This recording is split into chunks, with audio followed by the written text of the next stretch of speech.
দর্শক, আমি ডাক্তার জিল্লুর কামাল, মানসিক রোগ বিশেষজ্ঞ। আপনাদের সামনে আজকে বলবো আমার এক দাদুর কথা। আমি নিজেই দাদুর বয়সের হয়ে গেছি, আর আমার দাদু সে তো আরও দাদু।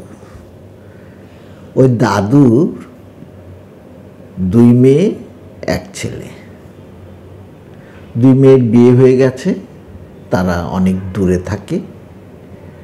কালে ভদ্রে বাবার সাথে দেখা করার সুযোগ পায়, আর ছেলেটি সে ইংল্যান্ড প্রবাসী। সে তো বাবার সাথে দেখা হয় 3 বছর 5 বছর পর। দাদু একাই থাকেন। দাদুর স্ত্রী মারা গেছেন বেশ অনেক দিন আগে। তারপর থেকে দাদু একলা বাসায় একাই থাকেন। তার রান্নাবান্না করে দেওয়ার জন্য একজন লোক আসেন, ঘরদোর পরিষ্কার করে রান্না করে দিয়ে যান, আর বাকিটা সময় দাদু একাই সেই বাসায় থাকেন।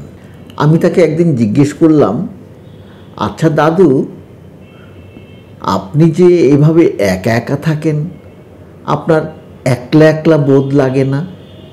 একাকিত্ব বোধ করেন না? দাদু হাতের বইটা নামিয়ে রেখে একগাল হেসে বলল, সময় কই একলা হওয়ার, সারাক্ষণই তো এই না ওই না সেই কাজেই আছি। দাদুর বয়স 70-এর বেশি, কিন্তু তিনি রোজ নিয়ম করে সকালবেলা ঘুম থেকে উঠে প্রার্থনা শেষে নাস্তা খেয়ে বাজারে যান। হাঁটতে হাঁটতে বাজারে যাবেন, নিজে নিজে বাজার করবেন, বাজার করে বাজারটা নিয়ে নিজেই হেঁটে হেঁটে আবার আসবেন। তারপর একটুখানি ব্যায়াম করবেন, চা খাবেন, এরপর বের হবেন মহল্লাতে। কে কেমন আছে সেটা দেখার জন্য, কার বাসায় জ্বর হলো, কার কাশিটা একটু বেড়েছে, কার সন্তান জন্ম হলো, এইসব নানান খোঁজ খবর উনি নিয়ে বেড়ান। এগুলো করে ঘুরতে ঘুরতে তার দুপুর হয়ে যায়।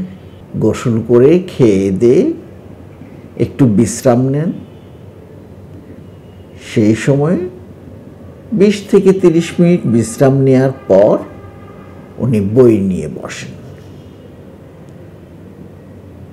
সবসময়ই ওনার এই পড়ার রুটিনটা ঠিকই থাকে, এটাতে তার কোনো ব্যত্যয় ঘটে না। তারপর বিকালবেলা উনি রোজ নিয়ম করে 2 মেয়ের সাথে কথা বলেন। উনি বাটন ফোন ব্যবহার করেন, কোনো ধরনের টাচ ফোন না, শুধু কেবল কথা বলার জন্য। 2 মেয়ের সাথে খোঁজ খবর নিয়ে উনি বের হন, বের হয়ে মাঠের দিকে যান। ওখানে ছেলে মেয়েরা খেলাধুলা করে, সেগুলো দেখেন। আর কিছু ছেলে মেয়ে দাবা খেলা শিখতে চায়, দাদু তাদেরকে নিয়ে দাবা খেলেন। তারপর সন্ধ্যা হলে বাসায় এসে প্রার্থনা শেষে একটু নাস্তা খেয়ে 1 কাপ চা খেয়ে একটুখানি বিশ্রাম নেন। তারপর গলির মুখে যেই হোমিওপ্যাথিক দোকানটা আছে সেখানে গিয়ে বসেন। সেখানে তার চেয়ে কম বয়সী, তার বয়সী এইসব লোকদের নিয়ে একটা জমজমাট আড্ডা চলে। সেই আড্ডা চলতে থাকে রাত 8টা, 8:30 পর্যন্ত। তারপর দাদু আবার ফেরত আসেন বাসায়।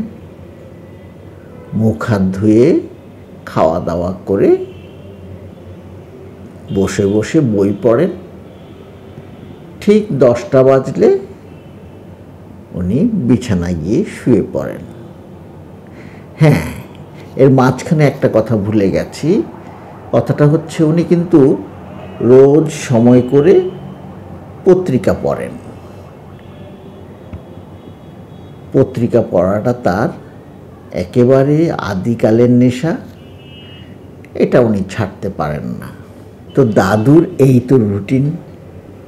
এই রুটিনের মধ্যে কখন দাদু একাকিত্ব বোধ করবেন? তাহলে দর্শক, এই দাদুর জীবন থেকে আমরা কি পেলাম? নিজেদেরকে যদি আমরা একাকিত্ব থেকে মুক্ত রাখতে চাই, তাহলে কয়েকটা বিষয় আমাদেরকে অবশ্যই করতে হবে। সেটা হচ্ছে একটা রুটিন করে জীবন যাপন করা,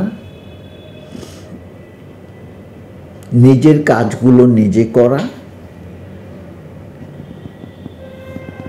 সবার সাথে একটা যোগাযোগ রক্ষা করা, নিজের জন্য পড়ার জন্য সময় রাখা, নিয়মিত প্রার্থনা করা, নিয়মিত শরীর চর্চা করা এবং নিজেকে অন্যের কাছে প্রয়োজনীয় করে তোলা। এই যে বাচ্চাদেরকে খেলা শেখানো, এটা যেমন আনন্দের, তেমনি নিজেকে প্রয়োজনীয় করে তোলা। আমরা যারা একাকিত্বে ভুগি, তারা যদি এই দাদুর জীবন থেকে একটু শিক্ষা পেয়ে নিজেদের জীবনটাকে একটু পরিবর্তন করে নিই, আশা করি আমরা একাকিত্বের হাত থেকে বাঁচতে পারব। দর্শক, ভিডিওটি ভালো লাগলে লাইক, শেয়ার, কমেন্ট করবেন। দেখা হবে অন্য কোনো দিন অন্য কোনো ভিডিও নিয়ে। ততদিন ভালো থাকবেন।